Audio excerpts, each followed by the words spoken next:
Billy, big news over the weekend in recruiting was that LSU had a 5-star defensive lineman down in Jaden Wayne. He was out of the state of Washington. Things seem like they went really good with him. Where do they stand? Yeah, Jaden Wayne is one of the best defensive linemen in the country, a top 50 prospect, number one player in Washington, and he's got everybody after him, as you would expect. And LSU was able to get him back on campus for an unofficial visit. He actually visited in the fall, I believe, for the Florida game or the Auburn game, one of the two. And, that was prior regime. It didn't really go as well, and Jamar Cain made an effort to go out and check on him early on when he got the job at LSU in January. And it paid off, and they got an unofficial visit. Jaden Wayne said LSU sits pretty high for him. He expects to return for what I would assume would be an official visit. No visit date scheduled just yet, but he will head to Alabama this weekend, which remains his leader from what he told me. So everybody is chasing the tide here, and they're chasing Alabama for a really, really good player. But it did go very well for LSU this weekend, he said. Billy, we have seen LSU extend their reach and use the country as their recruiting ground here. Now with Frank Wilson back on staff, a guy who was obviously Louisiana first and has so many good relationships and ties in the state, what is the recruiting method under Poley and Kelly, Frank Wilson and crew?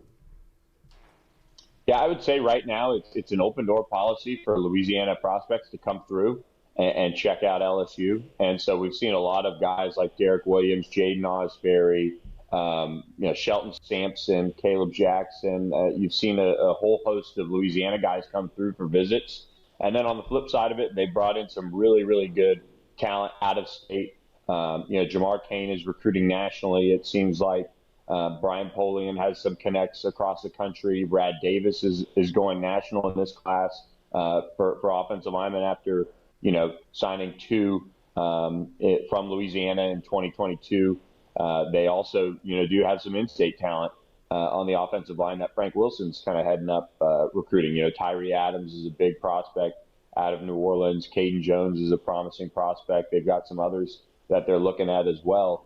I would just say it really is a little bit more of a mixed bag from, Louisiana to national, but it does seem like they're kind of picking the right national guys to go after. I mean, I haven't seen many guys pop up on campus that I sit there and say, I just don't see LSU overcoming, X school that has an inroad or X school that has them right in their backyard, and they're going to be able to, win that recruitment fairly easily over, plenty of schools. For the most part, it seems like they're targeting the guys they want to bring in, pretty well. It seems like they do have legit chances to land most of these guys that are visiting campus.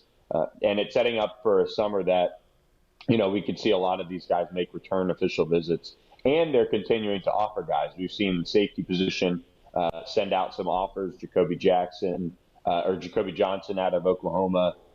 They offered recently Jordan Castell out of the state of Florida, who they're still after. So, I mean, it is really a continuing evaluation for a lot of positions. Linebacker is one that's really going to be difficult. Linebacker is a really hard position to project.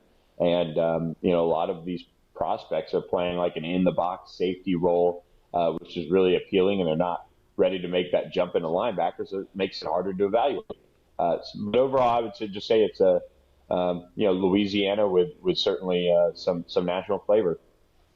Billy, we knew the positions of need and areas of concern for LSU over the past couple of cycles, being on the line of scrimmage with offensive line, defensive back jumps up, but it seems like they're still trying to fill some void in the back end of that secondary. I know that an offer just went out to Micah Tease for the 2023 cycle. What do you see in the defensive back recruitment during this recruiting period and advantages for LSU? Yeah, things are really starting to pick up on that front, I feel like, and especially at safety. We've seen a couple guys that they've been targeting really start to pick up some momentum on LSU side of things. Michael Doherty is coming off an official visit to North Carolina this past weekend. The weekend before, he was at LSU. He's a four-star safety who's from Loganville Grayson, one of the top programs in the country from the high school ranks, and LSU's been battling it out with North Carolina there. He's supposed to announce his decision on Wednesday. He's kind of a nickel safety, and so would kind of fill in that role where Greg Brooks has been playing in spring ball, and Sage Ryan is playing right behind him. So kind of continuing to address that position. And then at the true safety front, another prospect from a really, really good high school program out of Texas, Denton Geyers, Ryan Yates, who dropped the top four of LSU, Cal, Michigan State, and Texas Tech. Ole Miss has also been in there as of late. But right now, I mean, it does seem like he's starting to narrow things down. I know there's a lot of predictions in for him to end up at LSU. And I think right now LSU's the leader for him as well. So the safety position is really starting to pick up.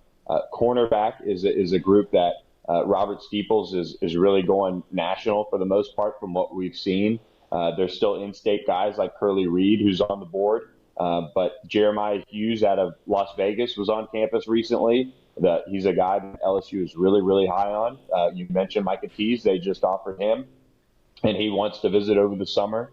And Christian Gray, who's a former player for Robert Steeples, is another four-star prospect who's I believe just added Alabama and Clemson. So that one's getting interesting. And then a guy who's in five-star range, JVN Toviano out of Arlington Martin in Texas, is another one that's on the board and would probably be a plug-and-play starter, in my opinion. He's that good. So that position is continuing to be addressed. I think safety right now has a little bit more momentum, but corner has at least had all their top guys on campus for unofficial visits this spring, and that'll probably translate into official visits later on.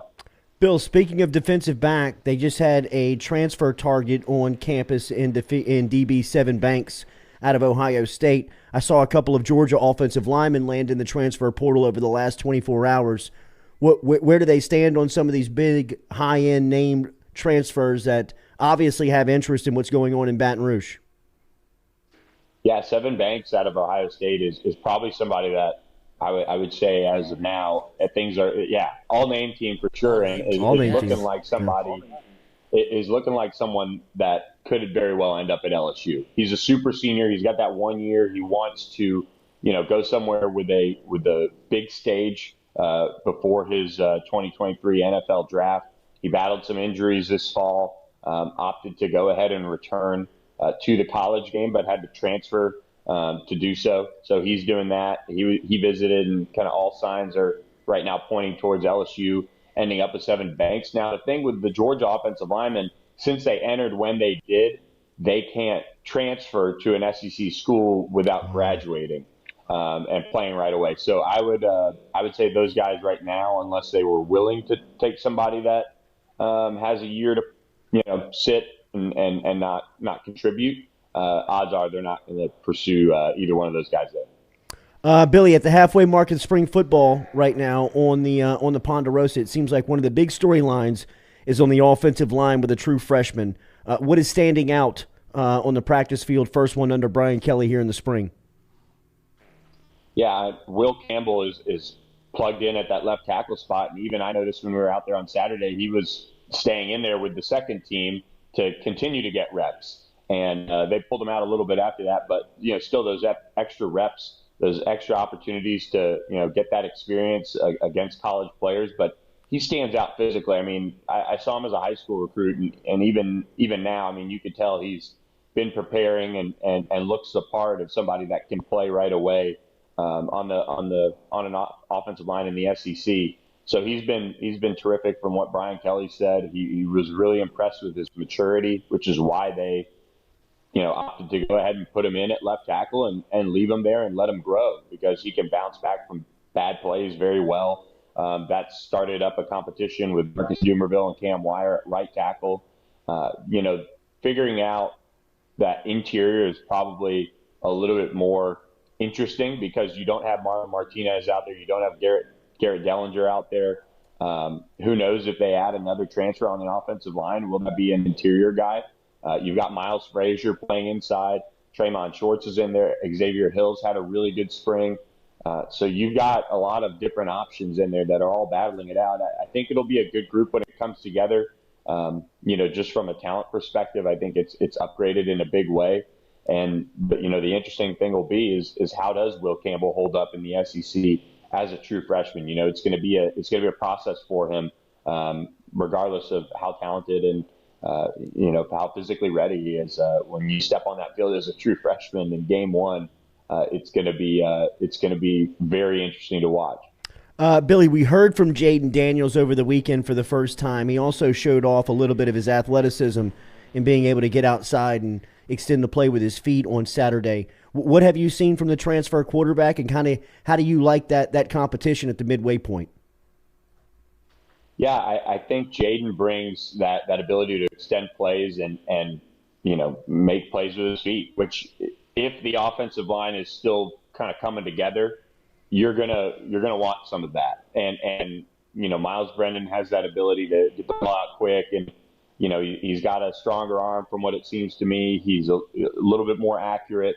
But quite honestly, between among all the quarterbacks, I wasn't too you know, in love with how accurate they were overall in practice. Walker Howard dropped that dime to end practice on Saturday, which was great. But, whether it was they were working pressure drills on Thursday or whether it was team stuff on Saturday that we were able to see, consistency needs to improve on the accuracy front. And again, that's just like a short dive into what we're seeing as media. But that stood out to me. I think Jaden Daniels can have those designed runs, and they weren't just your zone read. They were, a screen, look that off, and then tuck it and run around the edge. You've got an offensive lineman pulling in front of you. Just different design runs that, Mike Denbrock is familiar with and comfortable with after having Desmond Ridder. And, I don't know if Jaden Daniels is going to have a year like Desmond Ridder had. I mean, he's about as good as they came, through college football over the last few years. But that comfort of being able to call those plays and how Jaden Daniels fits into those stood out to me. And that can, pick you up 5-6 yards at times, or maybe you spring a big play. And it keeps the defense honest, and it helps you open up other options. Couple rapid fire from some of our listeners here. Hashtag Ask Billy from Cordell Music. Billy, how is Quincy Wiggins holding up out there? He's a really good player. Savion Jones was talking about him on Saturday after practice, and just how he needs to continue to develop and come off the ball harder each time, which is probably what, coming out of high school, Quincy Wiggins needed to work on the most anyway. Yeah. That consistency. He's still relatively new to football in general, being a basketball player, and just that consistent level of effort and get off. But talking with multiple people, I mean, they're very excited about what Quincy Wiggins is going to do long term. I think he's somebody that could very well slide inside. He carries weight very, very well. I think he's going to be a draft pick in the long run. Brandon Dixon, hashtag Ask Billy. Billy, anything news on Anthony Bradford? Yeah, Anthony Bradford, we haven't heard too much on. He's somebody that we didn't see in the too deep. He's certainly somebody that didn't end last season with the team. It seems like he's got some work to do to get back on the field and contribute.